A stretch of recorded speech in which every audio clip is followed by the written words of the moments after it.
Big ബോസിലെ ഏറ്റവും രസകരമായ ടാസ്കുകളിൽ ഒന്നാണ് ഫാമിലി ടാസ്ക്.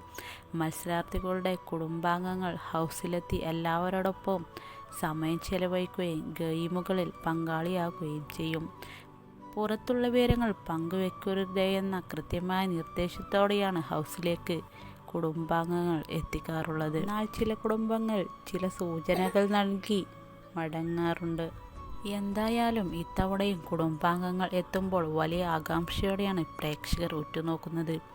പ്രത്യേകിച്ച് ഇത്ര നേരത്തെ കുടുംബാംഗങ്ങൾ ബിഗ് ബോസ് ഹൗസിലെത്തുമ്പോൾ. സാധാരണ നിലയിൽ ഷോയുടെ അവസാന നാളുകളിലാണ് കുടുംബങ്ങൾ എത്താറുള്ളത്. എന്നാൽ ഇത്തവണ വളരെ നേരത്തെയാണ്. അതുകൊണ്ട് തന്നെ ചില പൊട്ടിത്തെറിക്കുള്ള സാധ്യത കൂടുതലാണെന്നാണ് പ്രേക്ഷകർ അഭിപ്രായപ്പെടുന്നത്. ഹൗസിലേക്ക് ഇന്നോവയിൽ ഒരു കുടുംബം എത്തുന്ന പ്രമോ ബിഗ് ബോസ് പുറത്തുവിട്ടിരുന്നു. നന്ദന അടക്കമുള്ളവർ ഓടിപ്പോയി കാറിനുള്ളിലേക്ക് നോക്കുന്ന വീഡിയോ ആണ് പുറത്തു വന്നത്. എന്നാൽ ആരൊക്കെയാണെന്ന സൂചനകൾ വീഡിയോയിലില്ല.